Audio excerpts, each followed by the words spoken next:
We got this story from Fox News. How dare you? Mother of 2 sons who died from fentanyl demands Biden apologize for laughing about her story.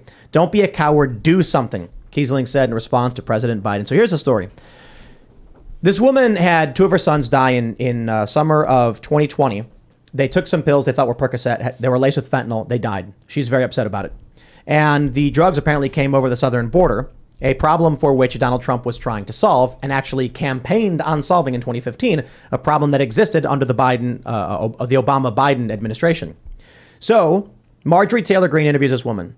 Marjorie Taylor Greene then tweets out, basically, Biden's policies resulted in this, and like these people died. And then Biden, when asked about it, starts laughing, saying, that was under the other guy. That was under the Trump administration. So she's pissed. Obviously, her kids are dead. And the important point in this whole story is that Donald Trump inherits Joe Biden's administration. It's Obama's administration, but Biden's the VP.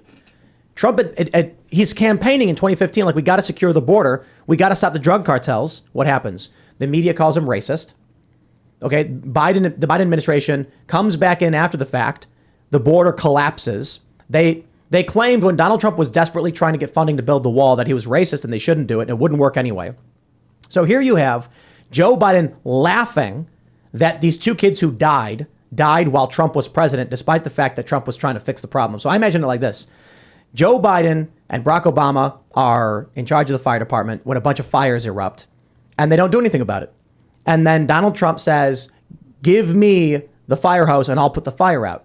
Trump then starts desperately spraying these buildings, trying to stop the fire. And then after a few years, Biden comes back, takes it from him, and then laughs at all the people who died in that fire. Yeah, they were like, are you anti-fire, Donald? Are you fire-phobic? Yes, I guess. They said when Trump is like, China's sending drugs, they're like, you can't say that, that's racist. Then these kids die, and Biden's like, that was Trump. Is there video of him laughing? Oh, yeah. He was giving a speech. I don't know if we have the clip in this article, he was laughing in a malicious way. He's just not present of mind. Yeah, I don't think he knows what he's doing. He wasn't necessarily laughing at the woman. He was laughing and mocking Marjorie Taylor Greene. But it's like the context of it is Marjorie Taylor Greene says these 2 young men died because of these border policies and it's Biden's fault. And Biden's like, no, it wasn't. Trump was president. It's like, dude, you were the vice president before Trump got in, and Trump literally campaigned on stopping a problem that was happening under your administration. How do you blame Trump for that? He doesn't understand because Hunter knew where to get the clean ones. That's right. Oh, yeah, he's got connections. I think the Democrats are the party of short-term gains, so they will let the border crisis keep going if it gives them a short-term benefit in terms of economic.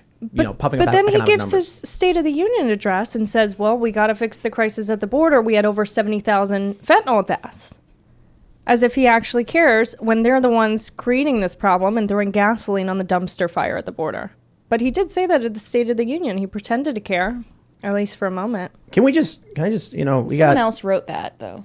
Joe Biden. So Joe Biden laughs at this story, and it was a layup. It was so easy.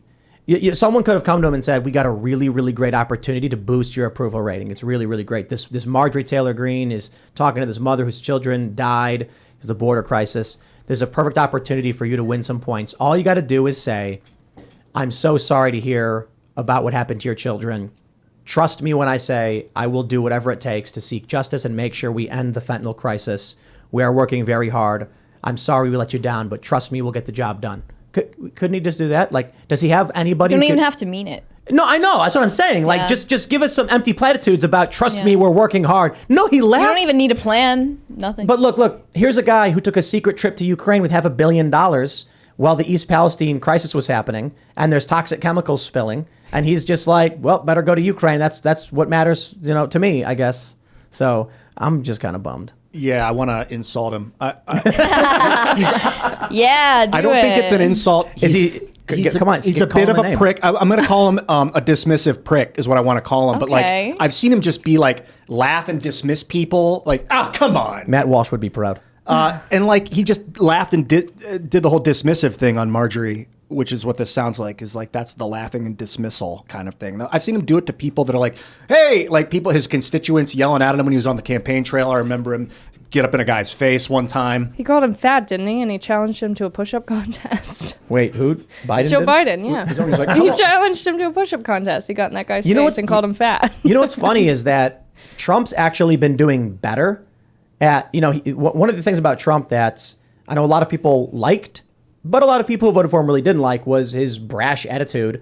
He was divisive. He'd call people names. He'd insult them. Now what are we seeing from Trump? He's putting out videos that are just like straightforward policy. Corporate press is calling it a traditional campaign, or more so a traditional campaign. And Joe Biden is just laughing about these problems like he's not even planning on running anyway. Maybe that's really it. Maybe he's just saying he's going to run, but he knows he's not. He didn't care. That's What's why Kamala incredible laughs. too is they gave Marjorie so much crap for how she acted at the State of the Union because she called him a liar. Yeah. But now he laughs in the face of this mother whose 2 kids died, and silence, except from Fox News. He laughs.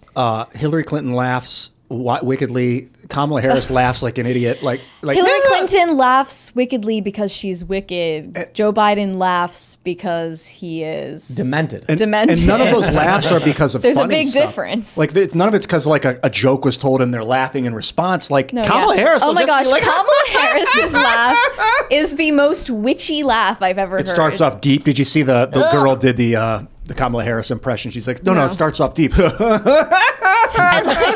the Just think Joker or about something. the psychological makeup of a career prosecutor. It's like, no, 8 years isn't enough. Throw him in for 30. to have that amount of power right now and to be laughing about stuff is insane to me. I understand humor. We're human. It's part of what we are. But like, I think they're laughing because they have no vision of how to solve these problems. So they're just. I think we should just accept it, though. That's who they are. They're laughing at us. They're laughing at us while we die because of problems they created.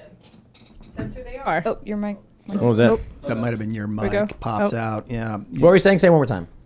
Oh, I said they're laughing at us, and we should just accept it. This is who they are. They're laughing at us while our children die because of problems they created. Yep. But while they're laughing at us, they're also turning around and going, these poor people in Ukraine. Don't you care about the Ukrainians? And I'm like, I mean, personally, They're I know. so disconnected from what matters to normal people. I mean, yes, they're emotionally attached to people in a country they can't find on a map, but their own country they just don't care about. Is this the most morally obvious thing to take a stand on? I think it's lowest it's effort. different than that, though. You said they're disconnected. I don't think they're disconnected at all. They know people are starving. They know people can't afford to eat. They can't afford to live here, and they're choosing to care about these other things. They're choosing to laugh in the face. They know all these things, but they're not personally connected to it. Like, I remember there was this professor from like Columbia or something who years ago published a book about how he's like a functional. Oh, my mic is popping. He's like a functional heroin user, and he's not an addict. He's just a user, but he's obviously like, not connected to the experience of people who in the opioid crisis are on these drugs because they're on the track to a death of despair. And he's also sourcing his heroin like in a way that's safe because of his socioeconomic status. And then he publishes a book that completely downplays the gravity of this crisis because he's not really a part of it, And he's also a libertine, like amoral academic, so Who's he doesn't this guy? have any morals. I don't remember what his name was. He was just some like professor. Wrote a book that was basically about like how he thinks that harm reduction is the best solution to the opioid crisis, but also like you can use drugs, like you can use narcotics safely if you don't have like pre-existing mental conditions, which is he basically denied that opiates have a pharmacological element of like addictiveness, which is obviously untrue. Was it that doctor with the dreadlocks? Carl I don't something? remember. Yeah, I don't remember. I never saw a picture of him. I just heard about it. This is why top-down governance doesn't work. Why central planning doesn't work? Because you lose touch with the people that you're not around. You need to let them govern themselves from a distance. You have to. That's a mix, man. There's got to be some plan for like national defense. Like the original idea of federalism, there's a federal government, but it's fairly weak and the states mostly take care of their own business. The problem is, as a culture, we're just too different. I suppose if you go back to the foundings of this country, most people just wanted to be left alone, and that worked really well. Like if you're in, a new state or whatever, you were like, look, I'm here, I'm doing my thing, leave me alone. The problem now is you have authoritarian ideologues in places like California that want authority over Texas and New York. Or, New York and California basically agree on the same things. So they want authority over Texas and Florida. So Texas and Florida can sit there all day and night and be like, we hereby agree to be left alone and we'll leave you alone. And California goes, you got it, buddy. And then as soon as they turn around, they go, start screwing with them. So I don't know how I don't know if there's a classical liberal solution to the problem we are facing, right? In times of war, like, I'll put it this way, anarchist societies don't work, right? We can talk about, I think, Catalonia, the famous anarchist attempt at a country. I forgot what the story was, but they try to create this anarchist enclave and it gets crushed instantly by barbaric outside forces. If you've got 100, guild members who vote on policy because that's an anarchist system, everybody comes together and they wiggle their fingers. And then next door, you've got an authoritarian regime where one guy dictates everything. What do you think's going to happen? The one guy dictating everything is going to say to his military, crush them. And then when the anarchist people see the barbarians heading towards the city, they go, we're under attack. Quick, what do we do? And they're like, well, we're anarchists. We don't believe in centralized planning. So let's hold a meeting and have a discussion on how do we approach this attack. And then a day later, they're overrun and they're all dead. You could have some kind of mixed system where in times of emergency, they elect an executor who can then take over and become a temporary emperor, like we saw with, I think it was Cincinnatus. Was that his name? Yeah. He was like, dude. right. He's like, I don't want to be an emperor. And they're like, well, we're in an emergency and we need one now to act with executive, emergency powers.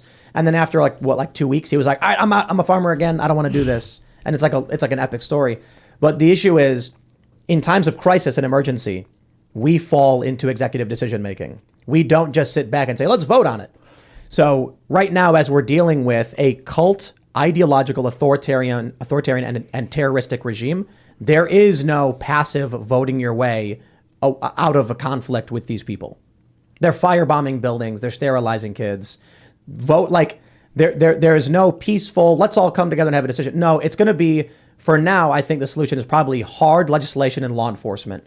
No more, we have to be tolerant of the adult man thrusting his hips in front of that baby. No, that's a crime, and that person should probably be arrested and charged. And it's about time we stop passively saying, we'll just let them do their thing because it doesn't bother us. Hey, look, we're here in Texas, and in Texas we have laws, but if California wants to do it, that's California's business. That's federalism. And that's what people are arguing for. And I'm kind of like, nah, maybe the federal government should be like, there's a standard and you can't have adult sex shows for children, so we're going to stop that.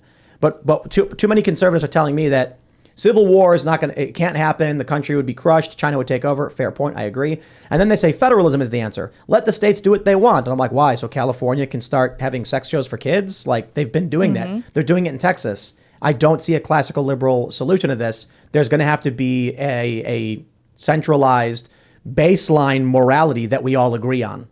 So, and then we enforce the law. And we're seeing it in California now with the gender transition stuff, making that a safe haven for kids to go to California. So if you can't get it in Texas, you can go over to California and get it done. Just like abortion. Mm-hmm. Right. Thanks for watching this clip from the Timcast IRL podcast. Hang out with us live Monday through Friday at 8 p.m. and become a member over at timcast.com for uncensored, members-only shows exclusive. Thanks for hanging out, and we'll see you all next time.